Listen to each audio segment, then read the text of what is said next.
Ini kitab 20 sifat hati yang keji dan terpuji, muka surat 4, bab yang keempat daripada atas. Qala al-muallifu rahimahullahu ta'ala wa nafa'ana bi'ulumihi amin. Kata Imam Ghazali rahimahullahu ta'ala, sabar adalah merupakan ketabahan, dorongan agama melawan dorongan hawa nafsu. Apabila dorongan agama tabah melawan dorongan nafsu sampai dapat dikalahkannya, maka hal itu bererti kemenangan pasukan Allah. Dan orang yang memiliki sifat ini termasuk golongan orang-orang sabar tahan uji. Ini hak kata Imam Ghazali dalam kitab Arba'in fi Usuluddin, yang mana sabar-sabar ini ketabahan dorongan agama melawan dorongan hawa nafsu. Sebab apabila berlaku sesuatu yang kita tidak sukai, memang nafsu kita akan segera melenting. Nafsu kita akan segera melenting apabila berlaku sesuatu yang tidak disukai. Tapi balik kepada agama pula, perkara yang berlaku yang tidak disukai tadi itu mari daripada mana? Mari daripada qada dan qadar Allah Subhanahu wa ta'ala. Bila datang daripada qada dan qadar Allah, kita dorongan agama inilah yang mana kita pun tahan diri kita. Sabar. Sebab apa? Sabar atas ujian Allah. Maknanya sesuatu yang berlaku yang tidak disukai itu adalah ujian daripada Allah Subhanahu wa ta'ala. Kenapa sabar? Nafsu, memanglah nafsu ni berlaku perkara-perkara yang tidak disukai. Memang nafsu ni melenting lah, kita kata nafsu ni, nafsu syahwah ni melenting. Dia nafsu ni muafaqah dengan binatang. Nafsu ni macam nafsu binatang. Bila berlaku satu perkara, dia akan binatang macam mana? Dia akan terbalik lah. Sebab apa? Sebab nafsu. Jadi nafsu manusia ni dia muafaqah dengan binatang. Nafsu pula disokong pula oleh syaitan. Syaitan duduk tekan nafsu ni. Jangan lock, jangan biarkan. Ni syaitan. Nafsu, lepas tu syaitan pula ni dorong akan nafsu. Tetapi hak dorongan agamanya mari mana semua tu? Yang tidak disukai itu mari mana? Itu semua adalah ujian daripada Allah. Maknanya qada dan qadar Allah Subhanahu wa ta'ala. Bila kita tidak sabar dengan bahawa kita marah contohnya, maka daripada marah hati ni akan pergi kepada maksiat zahir. Mana maksiat zahir? Pukul, katak, itu maksiat zahir. Mari daripada maksiat batin, iaitu ghadab, marah. Ghadab mari daripada mana? Mari daripada hilang kesabaran. Hilang kesabaran, maka timbul ghadab, timbul nak marah. Nak marah akan apa? Akan ujian Allah Ta'ala, qada dan qadar Allah. Seolah-olahnya seperti nak marah kepada Allah Subhanahu wa ta'ala. Ada ni, seperti nak marah kepada Allah Ta'ala lah. Gitulah seolah-olahnya. Sekarang perkara yang kita tidak sukai, maka nafsu kita pun nak marah, tak terima. Perkara yang berlaku tu mari daripada mana? Mari daripada qada dan qadar Allah Subhanahu wa ta'ala. Jadi seolah-olahnya marah ke siapa? Marah kepada Allah yang uji seseorang hamba. Yang ujian tu adalah qada dan qadar Allah. Di seolah-olahnya Orang yang tidak sabar, orang yang marah tadi itu adalah tidak sabar akan qada dan qadar, marah akan qada dan qadar. Tidak sabar satunya tidak redha, dia ada dua pula di situ. Perkara yang tidak disukai yang berlaku pada seseorang hamba datang dari qada dan qadar. Yang pertama kena sabar, yang kedua kena redha. Ada ni. Kena sabar dan kena terima. Ada orang dia sabar, dia tenang, tapi hati tidak redha. Hati tidak redha. Dia sabar, dia tahan diri dia, tapi hati dia ni, kenapa Allah timpakan ujian sebenarnya aku, salah apa? Tak ada buat salah, Tuhan uji juga. Itu dia tidak redha. Walaupun dia boleh menahan diri. Jadi dia kena dua di situ. Sabar atas ujian Allah dan redha akan qada Allah Subhanahu wa taala. Hilang kesabaran, hilang redha, timbullah ghadab, pemarah. Daripada ghadab ni timbul maksiat yang lain. Daripada ghadab pemarah ni keluarlah maki hamu. Daripada ghadab pemarah ni keluarlah macam-macam lah. Hak tu pergi pada maksiat zahir. Hal lidah. Hak dalam FB tu maki hamu tu mari mana tu? Mari daripada ghadab. Kenapa ghadab marah? Kerana tidak sabar. Orang mari kata macam-macam tu. Orang kata macam-macam itu sesuatu yang kita tidak sukai. Kita suka orang kata kita macam-macam. Kita tidak akan rasa suka, tidak akan puas hati tak suka orang kata kita macam-macam. Tapi hakiki orang kata kita macam-macam tu mari mana? Mari daripada qada dan qadar Allah. Sabarlah. Ada ni. Kena redha lah. Lepas tu kita berdiam diri. Adalah peringkat dia pula tu. Kita nak bicara di sini dahulu. Kita bicara bab sabar. Boleh tak kalau kita nak membalas? Dia akan bicara nanti. Sabar hak wajibnya mana? Sabar hak sunatnya mana? Dia akan bicara nanti. Sabar hak sunatnya, sabar jangan balas. Sabar jangan balas. Kau nak balas juga, dia kena sabar supaya jangan balas tu berlebihan. Dia ada pula situ. Maknanya kalau orang kata ke kita bodoh mu ni, sabarlah. Jangan duk balas. Boleh tak balas? Sabar jangan balas. Puasa nak balas juga. Sabar daripada membalas tu sabar yang sunat. Boleh balas? Boleh. Bodoh mu, boleh Mung bodoh Oh kata kau orang bodoh sedap-sedap. Mung bodoh lagi Tapi kena sabar dalam membalas. Jangan lebih. Kamu ni bodoh. Kamu ni bodoh bengong. Bengong tu lebih dah. Tu salah tu. Maknanya sabar daripada membalas. Jangan balas tu sunat. Tapi kalau kita nak balas juga, sabar jangan berlebihan. Dia kata bodoh-bodoh sudahlah. Jangan tambah bodoh, bengong. Jangan duduk gitu. Macam ni. Tapi sabar daripada membalas tu hukumnya sunat. Dia akan bicara nanti. Hak sabar hak wajib mana? Sabar hak sunatnya mana? Ada ni. Kenapa kita nak sabar?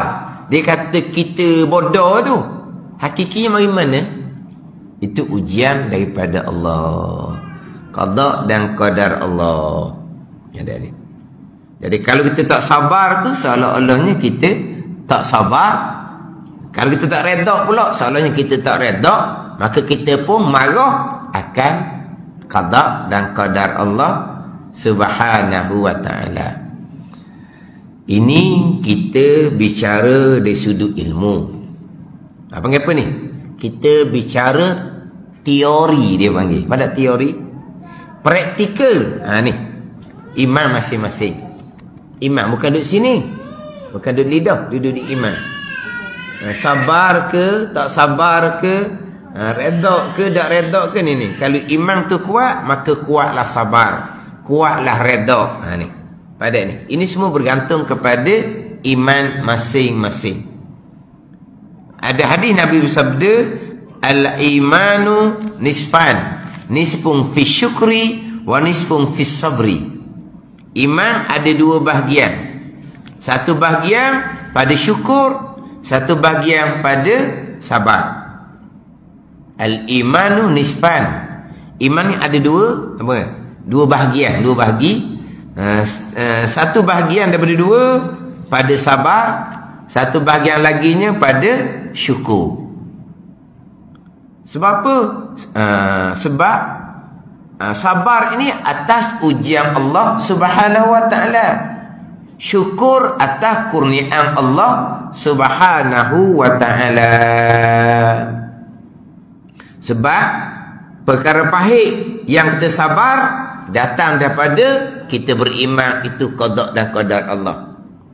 Perkara manis yang kita dapat, kita imani itu datang dari qada dan qadar Allah, maka kita wajib mensyukuri. Tetapi sabar dan syukur ini bukan hanya sabar pada perkara yang pahit, syukur pada perkara yang manis, bukan. Dia pada perkara yang pahit. Pahit ni kita kata sakit, susah, gitulah. Hak manis ni sehat, senang. Jadi pada perkara yang pahit kita sabar, jelas. Sabar tu jelas. Syukurnya di mana? Syukurnya dengan ujian pahit daripada Allah, dia mengkifaratkan dosa, dia mengangkatkan darajah. Syukur di sudut tu ada ni. Begitu juga dengan qada yang manis. Qada yang manis, sehat, senang hidup. Syukur jelas. Apa makna syukur? Kita gunakan nikmat pada perkara yang diizinkan oleh syarak, itu syukur.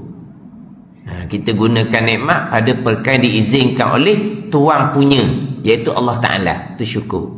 Kita kena sabar atas sehat kita, senang kita. Sabar mana apa? Jaga, jangan melampaui. Mana kita kena senang, sabar, jangan ikut nafsu. Pada ni syukur, sabar pun sabar. Apa sabarnya? Tahan diri. Jangan kerana kesenangan kita pun ikut nafsu. Nampak sekali senang ni, sabar, jangan bermewah-mewah sangat. Jangan menunjuk, kena sabar pada ni. Jadi atas qada yang pahit, di situ ada sabar dan syukur. Atas qada yang manis, di situ ada syukur dan sabar. Yang mana kita biasanya hak pahit timbul sabar sajalah. Kalau hak manis timbul syukur saja tak. Pada qada yang pahit sabar dan bersyukur. Itu ujian Allah untuk mengkifaratkan dosa tanpa kita bertaubat, untuk mengangkat darajah. Sebab ujian pahit daripada Allah ni kita sabar, sabar pahala yang wajib yang kita dapat, bukan pahala sunat, pahala wajib yang kita dapat. Dengan pahala wajib kita dapat ni akan mengangkat darajah di sisi Allah. Kena syukurlah. Ada ni pada qada perkara yang pahit. Perkara yang manis kena syukur dan kena sabar. Lepas tu Nabi kata al-imanu nisfani, nisfun fi sabri wa nisfun fi syukri. Bermula iman ni ada dua bahagian. Satu bahagian pada sabar, satu bahagian pada syukur. Sebab apa? Sebab dalam kehidupan kita tak lari daripada qada yang pahit dan qada yang manis. Dalam kehidupan kita ni, apa yang kita tambah ya berlaku, apa yang kita nak berlaku. Ni dalam kehidupan kita kan. Hak tak berlaku pada kita ni tak lari dua-dua lah. Hak kita nak minta elok, hak kita nak sangat-sangat. Dua perkara yang berlaku dalam kehidupan kita. Yang mana kedua-dua ni kita imani qada Allah. Jadi bila qada Allah, sabar, syukurlah. Tak qada Allah. Dan satu laginya redha. Satu lagi. Sebab tu bila sahabat dia mengaku beriman, Nabi pun tanyalah, apa alamat kamu beriman? Sahabat pun jawab, nashkur al-rakha wa nasbiru alal bala wa narda bimawqil qada. Dengan aku beriman, apa tanda beriman kamu? Sahabat pun jawab, kami syukur atas kurniaan. Itu alamat kami beriman. Kami syukur. Ini semua kurnia Allah. Kami syukur. Kami gunakan kurnia Allah pada perkara yang diredai oleh Allah. Itu syukur. Dan kami sabar atas ujian Allah. Sebab apa? Apa yang perkara pahit yang berlaku tu ujian Allah. Kena sabar lah. Siapa kita nak marah, nak apa? Dan kami redha dengan apa yang Tuhan qadakan kami terima. Tu. Jadi kami syukur, kami sabar, kami redha. Nabi pun jawab, mukminu wa rabbil Ka'bah. Nabi aku, ni orang beriman. Mana iman ni? Duduk di syukur, sabar, redha. Jadi nak timbul syukur, sabar, redha ni, ni. Bergantung pada kekuatan iman masing-masing. Orang yang tidak syukur, tidak sabar, tidak redha, bukan kata tidak beriman. Imannya lemah, gitulah. Sebab semua orang imani. Yang berlaku tu qada qada. Kurniaan pun qada qada. Ujian pun qada qada. Hak berlaku semua qada qada, semua orang imani. Tapi dah kalau qada qada, syukurlah, sabarlah, redhalah. Tu bergantung pada kekuatan iman. Mana kalau iman kuat, maka kuatlah syukur, kuatlah sabar, kuatlah redha. Jadi kita bicara ni adalah teori. Ilmu-ilmu. Sampai masa praktikal, sampai masa Tuhan uji. Duduk di iman masing-masing, bukan duduk di sedap cakap. Cakap ni semua orang boleh cakap belaka. Ada ni. Tapi syukur ke, sabar ke, redha ke, ni mari sini. Mana pada iman masing-masing. Sabar adalah fardu ain atas tiap-tiap mukallaf. Sama ada sabar mengerjakan ibadah yang wajib, atas sabar meninggalkan maksiat, atas sabar menghadapi bala. Adapun sabar mengerjakan taat yang sunat dan meninggalkan yang makruh, hukumnya sunat, tapi pahalanya sangat besar. Sabar atas mengerjakan taat yang sunat, hukumnya sunat. Sabar atas meninggalkan makruh, hukumnya sunat. Ia tak datang satu lagi. Hak sabar yang disunatkan adalah sabar daripada membalas. Itu pun juga termasuk sabar yang disunatkan. Jangan balas. Kalau balas, jangan balas lebih. Dia gitu je. Macam jadilah. Kata bodoh, katalah bodoh. Jangan duk tambah pula. Kamu ni bodoh. Mu ni bodoh, uduh pula selaginya. Kerana berdosa, uduh pula selagi. Tu berdosa dah lah. Jadi nak balas tu kena sabar, jangan balas lebih. Tapi kalau tak balas, boleh pahala yang besar. Wallahu a'lam. Bismillahirrahmanirrahim. Alhamdulillahirabbil alamin. Wassalatu wassalamu ala sayyidil mursalin wa ala alihi wa sahbihi ajma'in. Allahumma iftah alaina futuhal arifin. Allahumma allimna ilma akadamin. Fafahimna famas sabiqin warzuqna rizqat talibin. Allahumma zidna ilman wa alhiqna bis salihin. Wa sallallahu ala sayyidina Muhammad wa ala alihi wa sahbihi wa sallam. Walhamdulillahirabbil alamin.